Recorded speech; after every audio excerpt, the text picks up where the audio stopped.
നമസ്കാരം. പേർഷ്യൻ ഗൾഫിൽ യുദ്ധത്തിന്റെ മിന്നൽ പിണറുകൾ കത്തിക്കൊണ്ടിരിക്കുമ്പോൾ ലോകം മുഴുവൻ ആശങ്കയോടെ നോക്കിക്കൊണ്ടിരിക്കുന്ന ഹോർമൂസ് കടലിടുക്കിലൂടെ ഇന്ത്യയുടെ കപ്പലുകൾ സുരക്ഷിതമായി കടന്നുപോകുന്ന കാഴ്ച അത് വെറും വാർത്തയല്ല, ഇന്ത്യയുടെ വിദേശ നയത്തിന്റെ ശക്തിയുടെ തെളിവാണ്. അമേരിക്കയും ഇസ്രയേലും ചേർന്ന് ഇറാനെതിരെ നടത്തുന്ന സൈനിക നീക്കങ്ങൾ പശ്ചിമേഷ്യയെ തീപിടിപ്പിക്കുന്ന ഈ നിർണായക ഘട്ടത്തിൽ ലോകത്തിലെ പല രാജ്യങ്ങളും ആശങ്കയിൽ വിറയ്ക്കുമ്പോൾ ഇന്ത്യ ആത്മവിശ്വാസത്തോടെ മുന്നേറുകയാണ്.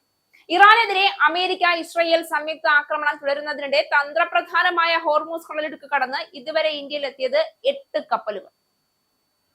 ഇന്ത്യ ഉൾപ്പെടെയുള്ള സൗഹൃദ രാജ്യങ്ങൾക്ക് ഇറാൻ ഇളവ് നൽകിയ പശ്ചാത്തലത്തിൽ ഈ പാതയിലൂടെ ഏറ്റവും കൂടുതൽ കപ്പലുകൾ കടത്തിവിടാൻ സാധിച്ചത് ഇന്ത്യക്കാണ്.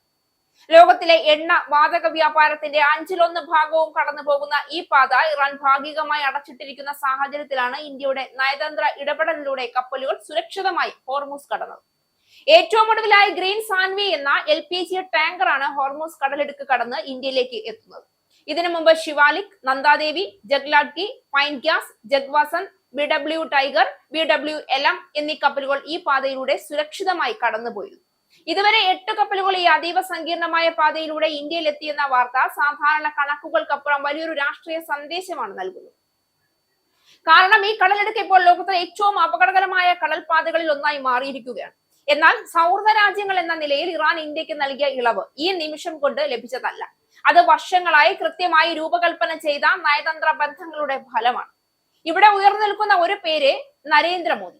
അദ്ദേഹത്തിന്റെ നേതൃത്വത്തിൽ ഇന്ത്യ കൈക്കൊണ്ട വിദേശ നയം പരസ്പര ബഹുമാനവും തുല്യതയും മുൻനിർത്തിയുള്ളതായിരുന്നു.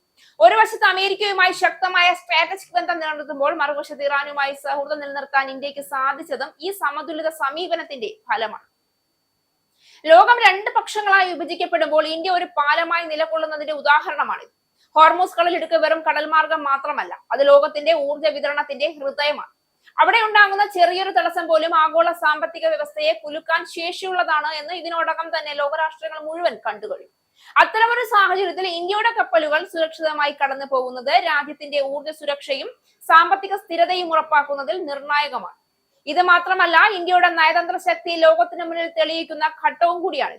ലോകത്തിന്റെ ചൂടിൽ പോലും എല്ലാ രാജ്യങ്ങളുമായും സംവദിക്കാനും വിശ്വാസം നേടാനും കഴിയുന്ന ഒരു രാഷ്ട്രമെന്ന നിലയിൽ ഇന്ത്യ ഉയർന്നു നിൽക്കും. അതാണ് ഇന്ന് ഇറാനിൽ നിന്നുള്ള ഈ ഇളവിന്റെ അടിസ്ഥാനം.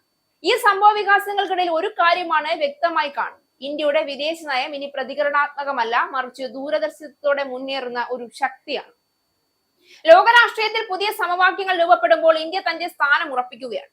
ഇന്ന് ഹോർമൂസ് കടലിടുക്കിലൂടെ സുരക്ഷിതമായി കടന്നു പോകുന്ന ആ കപ്പലുകൾ വെറും ചരക്കുകളായി മാത്രമല്ല, ഇന്ത്യയുടെ നയതന്ത്ര വിജയത്തിന്റെ സന്ദേശവുമായി കൂടി മുന്നേറുകയാണ്. ലോകം ആശങ്കയിൽ കഴിയുമ്പോൾ ഇന്ത്യ ആത്മവിശ്വാസത്തോടെ മുന്നോട്ട് പോകുന്ന ഈ ദൃശ്യം ഭാവിയിലെ ആഗോള രാഷ്ട്രീയത്തിന്റെ രാജ്യത്തിന്റെ ശക്തമായ സാന്നിധ്യത്തിന്റെ സൂചനയാണെന്നതിൽ സംശയമില്ല.